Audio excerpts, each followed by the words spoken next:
Kalau tidak ada, lanjut ke pemecahan saham. Seperti yang dijelaskan sebelumnya, kalau pemecahan saham ini disebut dengan stock split, itu merupakan cara untuk meningkatkan jumlah saham yang beredar. Karena meningkatkan jumlah saham yang beredar, maka akan mengurangi nilai nominal dari lembar saham yang sudah beredar tadi. Jadi untuk transaksi pemecahan saham secara akuntansi itu tidak perlu dilakukan pencatatan ayat jurnal. Karena apa? Karena tidak terdapat perubahan nilai dari kapitalisasi perusahaan di pasar modal. Yang berubah apa? Yang berubah itu hanya jumlah lembar sahamnya, sedangkan untuk nilai nominalnya akan turun. Coba di sini ada contoh kasus terkait dengan pemecahan saham. Ekuitas sebelum pemecahan saham 2:1, maka modal sahamnya dikurangi dengan saham biasa itu sebesar 2 juta per lembar saham. Harganya 12.000 per lembar saham. Jadi jumlah yang ada lembar sahamnya itu totalnya 24 miliar. Sehingga saldo labanya di sini sebesar 5 juta. Jadi totalnya 29 juta. Nih, sebelum ada pemecahan saham. Nah, ini 24 juta kan diperoleh 12 dikali 2 juta per lembar. Nah, karena ada pemecahan saham tadi, maka harganya kan 2 juta per lembar saham. 2 juta ini kan menjadi 2 lembar saham baru, sehingga jumlah lembar sahamnya kan menjadi 4 juta. Ya kan? Nah, terus harganya kan awalnya 12.000 per lembar saham. Karena ada pemecahan, maka harganya menjadi 6.000. 12.000 dibagi 2 sama dengan 6.000. Oke? Jadi lembar sahamnya tetap sama kan, besarnya sebesar 24 juta. Nih, untuk per lembar sahamnya 24 miliar, maaf. Jadi saldo labanya sama 5 miliar. Totalnya sebesar 29 juta.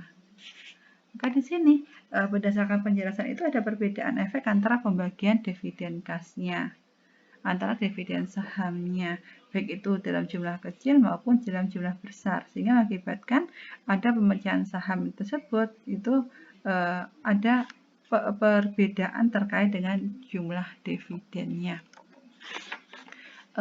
Dampaknya bagaimana ada di halaman 116.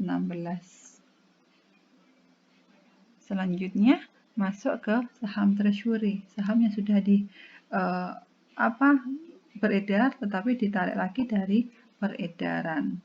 Nah, ada dua metode pengakuan transaksi untuk saham treasury, yaitu dengan menggunakan metode biaya, yang kedua dengan menggunakan metode nilai nominal. Untuk metode biaya, pada saat ada akuisisi saham treasury ini, untuk akun sahamnya itu ditulis di posisi sebelah debit sebesar nilai atau biaya perolehannya. Dan juga untuk akun saham treasury-nya itu akan mengurangi dari modal. Ketika dijual, maka harganya itu di atas harga perolehan, itu akan sebesar nilai wajarnya. Maka jika ada selisih, itu akan mengakibatkan agio maupun disagio, akan mengakibatkan keuntungan atau kerugian dari penjualan saham treasury tadi. Dan selisihnya tersebut tidak diakui sebagai keuntungan karena keuntungan dari penjualan.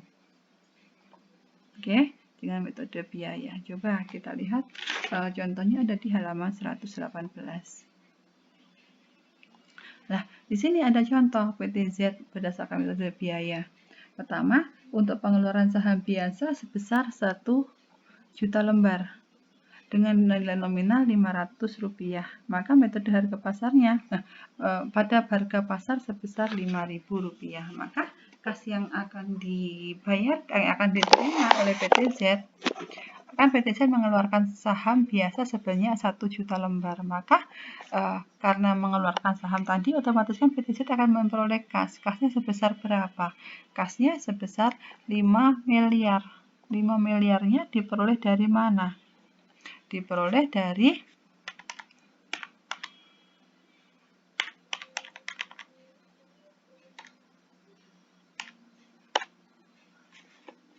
dibesar dari 5.000 pada harga 5.000 kan, ini dikalikan dengan 1 juta lembar. kan? Lah, untuk nilai nominalnya itu kan Rp500. Nah, untuk sehingga modal saham biasanya kan senilai 500 dikalikan dengan 1 juta. 500 juta. Jadi ada selisih kan di sini. Selisihnya antara nilai wajar dengan nilai nominalnya sebesar berapa? Ya 5 miliar dikurangi 500 juta. Nih. Yang kedua, pembelian saham treasury sebanyak berapa ini? Sebanyak 10.000 lembar dengan harga 6.000. 100.000 maaf, 100.000 lembar. Jadi saham treasury-nya ya 6.000 dikalikan dengan 100.000 sebesar 600.000. Kasih yang dikeluarkan karena kita membeli, berarti kan sebesar 600 jutanya tadi. 600 juta.